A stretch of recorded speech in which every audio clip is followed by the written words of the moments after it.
So Inscryption, a game I've wanted to play as a good little in-between palette cleanser type game. It's been in my library for a while and it was something that I've heard a lot of great things about from a mind-blowing standpoint in terms of what the game does, so much so that a lot of the other videos recommending it don't go into any type of spoilers beyond what can originally be seen. The game itself appears one way, a roguelite card battler with some horror elements against a mysterious tree man with some animal cards that have some weird things about them. Now this is the basis and extent really I knew about the game going into it, and I'll actually give people the chance right now to carry on that tradition before I go into any of my thoughts on the game. If you don't want the game spoiled for you, please come back to this review after you've beat and finished the game. If you just want my base, no spoiler, nothing, it's a phenomenal game that I wouldn't want someone to have spoiled for me before going in. So anyone that has that type of doubt, keep an open mind about what the game is and get into it. Come back, finish this video, or don't. You can stick around if you really don't care about the game or spoilers. I can't force you to do anything.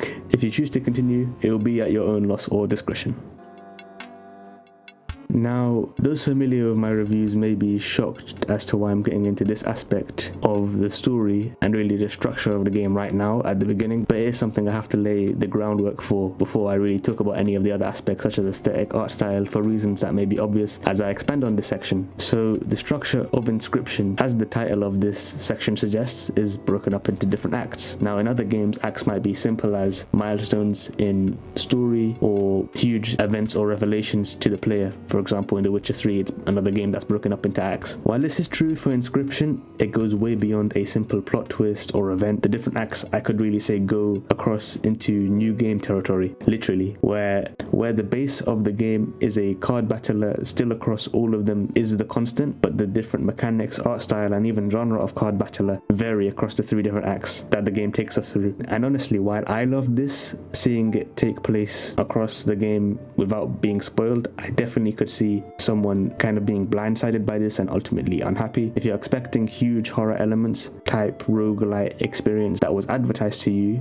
you'll still get that, but only in the first act of the game, and some may argue that's their favorite part of the game. We start to see this sort of non-linear meta-narrative story take place. The game does, in fact, even when you open it, not have a new game option, which I took note of immediately. Act 1 is what was advertised, as I said, and it's great. I loved it, and it could easily be the whole game, and I could give that game a 9 out of 10. If it was expanded upon a bit and that was the game, that would be fine. Act 2, however, after you found the secret of beating Leshy and acquired the camera and to reverse his little card turning trick, you must start a new game, and that's what Act 2 is. Now, Act 2, I feel, is the most divisive for people. Now, for me, I love old style RPGs, and this act definitely feels like early Gen 1 Pokemon type vibe radiates throughout this whole act. This time, the story is more clearly laid out for you. There's 4 scribes, which have the ability to create cards. Leshy was just one of them. There's also P03, Magnificus, and Gramora, which are also hinted across in Act 1, but we'll get back to that in the story focus of this section. This is just talking about each of the acts individually. Something is weird here, however. It doesn't feel right. We're seeing bosses and mechanics from Act 1 be separate characters in the world here that we can talk to, like the angler, the prospector, the trader. But anyways, our goal here is to replace one of the scribes, and to do that we must do the classical gym. We must defeat all of them in a relatively short section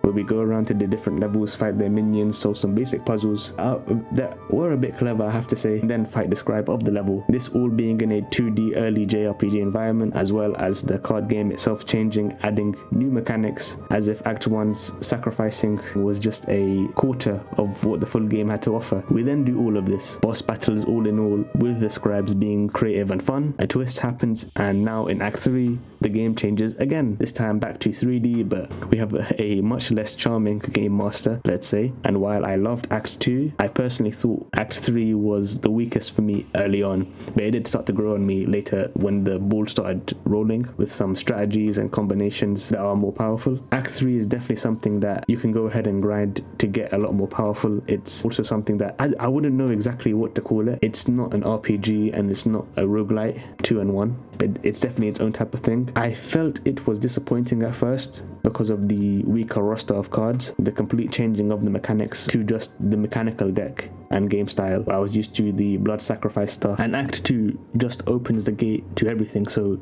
being locked in back to a mechanical battery focused act from that very open Act 2 with a new deck which is a lot weaker to what you can see does feel like a big tone down for me. What has really improved here overall for me is the boss battles in Act 3, while the in-between is something I found tedious and wasn't exactly my cup of tea in terms of resetting when you lose this kind of repetitive puzzle style structure to it. The bosses were a lot more creative and were the most creative and interesting in Act 3, especially if you look at Act 1, which had great bosses too, but you look at the ingenuity between the different mechanics and it's not even close between Act 1, Act 3 and Act 2. Each act has its own quirks in terms of secrets, new cards, new strategies, new characters, but in saying that, they do have a lot of constants in terms of the puzzles being built upon some of the same characters as we mentioned and some of the cohesive, continuous storyline between them. An aspect I've neglected to mention here is what's actually going on. We get small little cutaways to a guy talking like he's the one playing and commentating on what's going on with the different talking cards. Why does the game keep cutting away to a camera-like footage? And again, why does the game force you to start from continue and only after Act 1 does it allow you to start from new game? All good questions and all important from understanding the story behind what's really going on in Inscryption. So to kind of break it down, a large portion of the story is delivered through found footage portions that seem to happen at set points which tell a story of the lucky carder, a small YouTuber, real name Luke, who's a pack opening channel, and this was definitely reminiscent of ones even now, but for me personally, when I was younger, I would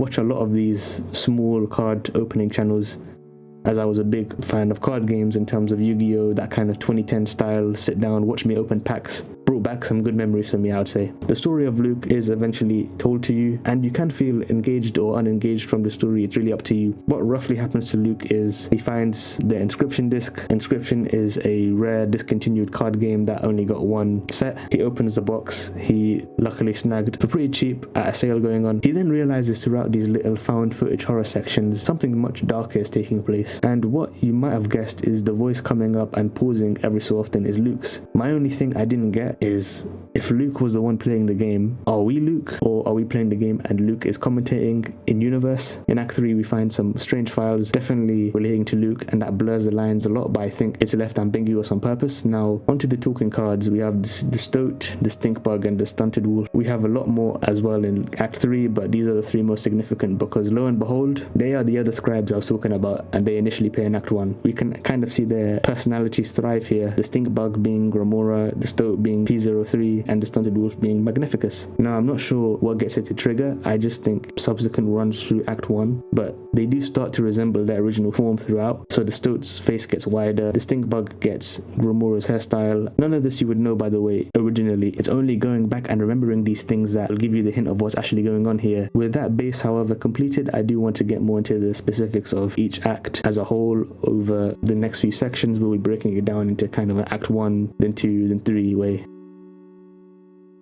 So in Act 1 we get really what we anticipate, a great 3D but definitely artistically driven semi-horror experience. We're in a cabin, we sit down with Leshy and we're playing this board game with him in the cabin. We can walk around a bit, see different things like puzzles or certain secrets that all carry the same decrepit aesthetic. Again, the card game itself is 3D. I would say that this is actually my favorite iteration just of the board and side mechanics such as items that we have available to us throughout the different acts. Act 2, as I remembered, has this Pokemon Gen 1 JRPG art style which is very different and, as I said, could be very divisive for people. I personally loved it, but let's say you're sitting here and you expected a horror, compact, intense experience from the game as it was advertised. I could definitely see you getting disappointed by this. A thing that I personally don't like, while it fits, I don't like the new style of the cards and the board. It's definitely in that Game Boy Color style, but it's not exactly better or more interesting in comparison to Act 1, and it's the weakest for me actually. The worlds and levels, however, in Act 2, despite being short, I found to like and actually really tried to keep consistent with that feel of an RPG, and I really loved that part of it. Act 3 goes back to that 3D style but has a more sci-fi robot feeling to it. P03 being the new game master over Leshy. His stuff around being more metallic I found to not like as much as in terms of the board. It's basically the same apart from an aesthetic change, but if we, for example, were in the cabin, it'd basically be the same, but I prefer the style of the cabin to the factory, to be honest. Now, as I said, the game in general is a card battler, so that basic kind of structure of the game, regardless of the act, is always there, where there's different zones. Your opponent needs to take 5 damage or have a 5 damage difference than you for you to win, and vice versa. You draw a card a turn, but then more stuff from just that base is added on per act, and it's different per act, to be honest. So for example, in the basic Act 1, you have items that you can use and obtain from the backpack location you can land on that can really change the tide of battle, such as giving you an extra sacrifice card, doing a bit more damage for free by putting your own teeth, or even skipping Leshy's next turn. You then have different mechanics that you do to summon, which is limited in Act 1, but is essentially the blood and the bone. I feel to signify that horror feeling or have a bit more variety in gameplay here or there. Skipping past some of the unique mechanics, we'll get into them in the next section more. But in Act 2, the game, as I said, is still a card battler. It's not the same structure though. This time you build your deck from cards you collect, so there's that permanence of stuff like packs and things you can do to build your deck and have more freedom and crazy combos in Act 2 that can really allow you to play more freely, and could be more of a strategic thing than the roguelike elements in Act 1, which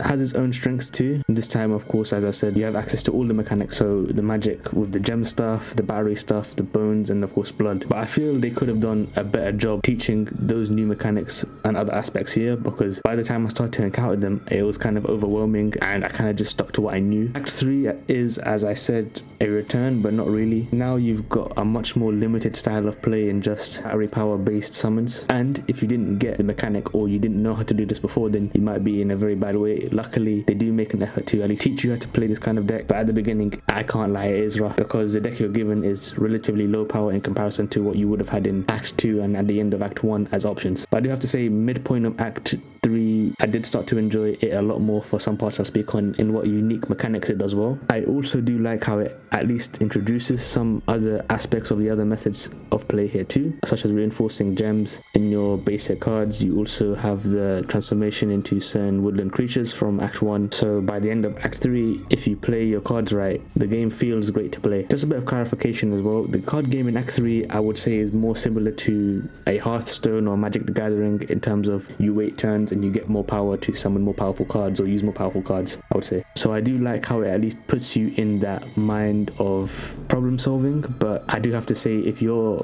front loading with a bunch of powerful strong cards, you might be out of luck, because it's very easy to brick, and it does put you in the mind of, okay, I can't have too many late game powerful cards, I need weak cards, but what do I do? Then naturally you have to figure out, it's not the 5 cost cards you want, it's the low cost cards you want to actually power up, and you really need to limit high cost cards in all circumstances in Act 3 in terms of 4 and 5. Really, you only would want a few to mitigate that possibility, as of course we said, bricking. Now, a thing in card games that I think can be weird, depending on if the game discourages or encourages it, is finding really broken and OP playstyles. Okay, in a competitive environment, those do get stomped out and really limited, but in a single player, more fun based wacky card game like Inscryption, I find this is where the system shines. And I did in my playthrough find some insanely OP combos that give you that adrenaline or confidence boost where it all goes right and you steamroll a boss or you steamroll an enemy or even a whole act after you discover it. Some examples of those were my infinite bone glitch in Act 2. Another was the squirrel unkillable totem combo in Act 1, and I'm sure there's many more that people can point out and be like, that was the part that we broke the game. So in terms of unique mechanics per act, as I said, each act is distinct but similar in each their own way. What I would say though is there is things per act that really stand out as things that make me remember that in particular, if that makes sense. So for example, in Act 1, where you die and you pick up the camera roll and you have to basically create your own death card, which means even if you lose, this card that you're making for your own in-universe soul is really going to be shuffled in the pool of future cards that you can obtain in future runs of Act 1. This is a really great feature because then I found, even if the point where you lose, if you at least have some semblance of a decent deck, because you do make this soul card using cards that you already collected from that particular run, because it is roguelite, you can put together some absolute crazy monsters of cards. I do think that at some point though it does get a bit old. Like if you lose straight at the beginning, you don't really have the potential to make anything good. Another unique feature of Act 1 is the cabin itself, while Act 3 does have the factory, which essentially mimics the same structure. The cabin is the best little location in terms terms of finding secrets being more rewarding, especially when you think this is the whole game. When you know it's just a part of the game, like in Act 3, at least for me, I found Act 3 is not to be as, let's be honest, a cold, hard metal factory floor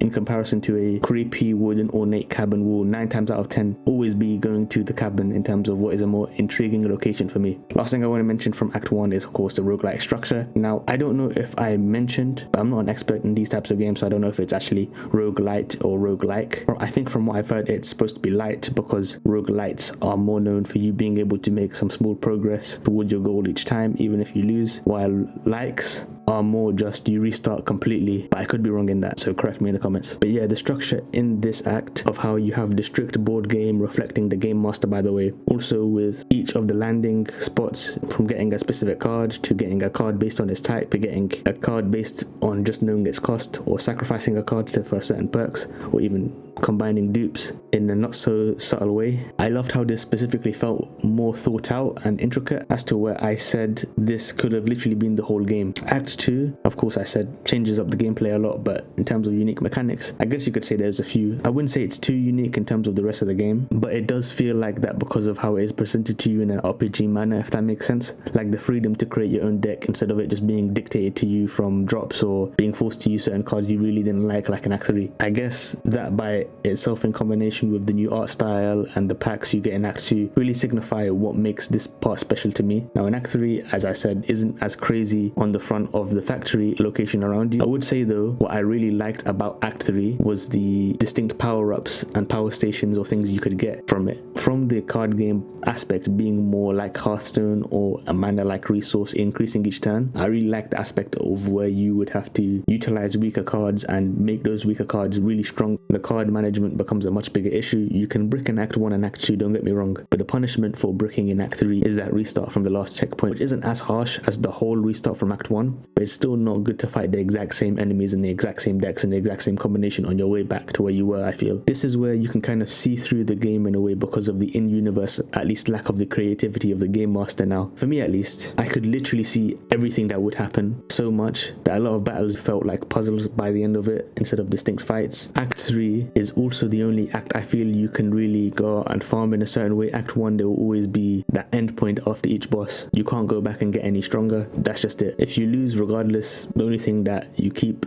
for that run is your soul card for some future run. Act 2 doesn't actually have any type of farm. You could say that dummy in Magnificus's lair. Now there are different intricacies in terms of the latch mechanics now being present in Act 3. There's of course a lot of different secrets and different things you can find narratively throughout it, explaining a lot of what's actually going on and tying into the ARG that is tied to the game, which is insane. I watched a video explaining it, but again, I couldn't imagine going through this at launch with everyone and also trying to figure out this ARG to its conclusion, but I'll leave that for you to discover in other videos. But the story of what's actually going on from the old data to Casey, and it's really interesting. I would recommend you watch a video breaking it down in its entirety. To kind of wrap this review up and really say what I think about Inscryption, I love the game as a fan of indie games, as a fan of card games. It really spoke to me in a lot of ways. I feel like this is one of those special indie games that reach a near perfect category. It took me around 14 hours. There is also the other mode called Casey's mod, which from my understanding is Act 1 but upgraded with the rosters of cards from Act 2 and 3 that you can get, which is nice and could really get you a few more hours just from that. Would this be a game I would recommend to anybody? Again, me being a biased card game fan does skew my perspective a bit, but I do think this is a game relatively, as long as you aren't physically opposed to card games. I know some people who can't stand them at all. At that point, of course, this game isn't for you, but at its heart is a card battler. If you don't like that type of game, no matter how good it is, no matter how good it is narratively or how polished it is, you'll never like the base of it, so it gets hard to recommend. But if you aren't like that and you're more open in tastes, or at least wouldn't be opposed to try and get, I do think Act 1 is a good litmus test, at least, to see if you would enjoy the game. The game is also on Game Pass, last I checked. If you already have Game Pass, I don't see any reason why you can't give it a good 15-20 minutes to see if you like it at all, if that makes sense. Now, this isn't a part of a franchise per se, but from what I understand, correct me if I'm wrong, this is a part of Dan Mullen's continuous storyline with his games, which do cross over at points and have some sort of shared universe, at least from what I can see in the ARG. I can't speak to others, so this is rare for me to do, but I will score the game as it is technically part of a series of games in a way. For first time viewers, again, I don't have the belief you can really give a universal score to games that all can be rated by. So if I do choose to give a score to games that are or will be a part of a franchise, that score will be in context of that series of games and how well that particular game fulfills its ultimate potential. For example, I could give Dark Souls 1 a 9.3 and I might give Dark Souls 2 a 7.1 or something, but that doesn't mean that I think Dark Souls 2 is a 7 in comparison to other games. It just means that how it reaches its ultimate potential. Of course, this is all subjective and you can disagree, but that's ultimately how I like to review things. So a really high score, but I think this is one the game deserves. I think this game is straight up 9.8. There was an initial hiccup that I felt in Act 3, but once that passed, I felt that even if it was a bit rough then, from what I understood, that was intentional and clever design rather it being a worse experience because the game was getting sloppy or because of bad game design, if that makes sense. Thank you guys for watching this review. I really love this game in terms of it being a good after Dying Light. It is a great, short but addicting experience. I hope you guys enjoyed this review, and if you liked it, please like, subscribe. It really helps out. Check out my Patreon if you want to support the channel financially. Check me out on other social media such as TikTok, Twitter, all that kind of stuff. Thank you guys so much for watching. See you guys next time. Bye.